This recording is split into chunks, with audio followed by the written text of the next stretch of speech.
Taipei, a bustling city. Rain or shine, people are out and about. From temples to cultural parks, the city has no shortage of public spaces for people to gather. A lot of public space was defined by the edge of something, because it was leftover space at the very beginning. In the modern city, it's more plain because you were able to think about, a city development. But in the old times, very organic. It literally was the space between the two buildings. This is TC Chou, an interior designer who trained as an architect. He grew up in Taiwan, but has been based out of New York City for the past 20 years. We took a trip around the capital to see how the sites of Taiwan's dark history have transformed into modern-day public spaces. Our first stop was the Chiang Kai-shek Memorial Hall, one of Taipei's most recognizable monuments. We have history book in junior high and high school, but it wasn't really strike me direct connect to architecture right away. In my education in college, that totally, connect the point for me. And that's when I started to realize that a lot of things more meaningful to me other than just memory. This monument pays homage to Chiang Kai-shek, the leader of the Kuomintang, who fled China to Taiwan after losing to the Chinese Communist Party. After his death, the party and state built the memorial in his honor. The layout of the planning is very symmetrical as you go in from the entryway, that you have left and right side of the theater and music hall, the memorials at the end of the access. So when you walk in here, it already feels very ceremonial. Like I said, very highbrow. Either you come here to pay respect for Chiang Kai-shek, or you're here for opera, orchestra, classical music concert. On Taiwan, the Kuomintang enacted martial law in the name of preparing the island to take back mainland China.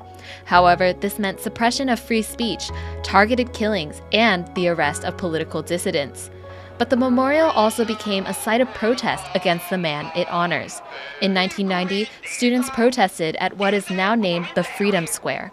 It eventually led to the government allowing direct voting for lawmakers and the president. That era is really open up and trying to change the meaning of the open space, because they pick one of the most ceremonial space in the entire Taiwan to do their protests. And I believe that that's a turning point of the meaning of this space. While most visitors come to see Chiang Kai-shek's statue, few people notice the museum beneath it, with one exhibit dedicated to Chiang's life, and another to the free speech activists who fought against his government. Can you share a bit about what you thought of the exhibit under Chiang Kai-shek Memorial Hall? I think that is a very positive experience, because that any healthy and successful culture that should not have any issue or fear to come from their past. And I think we're doing that here. So it's a very good way. For example, the Victoria Memorial right in front of the Buckingham Palace in London. Also the Central Park corner, the USSR, the Sailors Memorials, as a sculpture there to memorize the war that the country was involved. So I think there's always a painful growth of a great country and the history in the past, and I think that is a good reflection that how we should cherish or appreciate what we had today. Today, the memorial is still a common protest site, but it's also the backdrop of the lives of many Taiwanese youths who gather here for dance practice, hanging out with friends, and seeing art performances.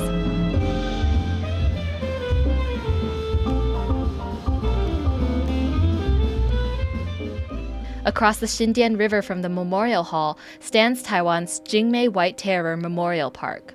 This museum was originally the Jing-Mei Detention Center, a place where many scholars, doctors, and activists were taken and incarcerated as political prisoners. There, they faced the threat of torture and execution without a fair trial. Prisoners usually will stay inside the cell, but if they're going to be executed, they'll have to go through this. This is like point of no return, kind of. And not only would they make them take a picture right before the execution, they would make them walk through this door. In 2018, Taiwan's government established the National Human Rights Museum, pledging to remember the victims of the martial law period and hold those responsible to account for the past violence and oppression. Now, the Jing-Mei Detention Center stands as a reminder of that oppression, not too long ago in this young democracy's past. I think that let's not forget the new generation means a younger generation, right? The future generation. You need to give them a space to express themselves rather than tell them this is what happened, this is it, and then what else that differences from a tombstone, right? Yeah, there's no art in that. Yeah.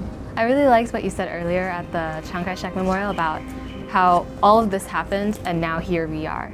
Yes, here we are. And I think that we should probably also focus on a younger generation of the activity here too, because we had to let people know that there's hope, there's a future.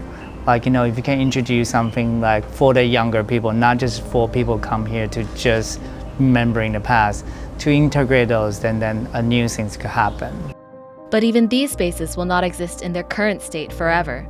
As always, things in Taipei are still changing and will continue to change as Taiwanese people forge the country's path ahead.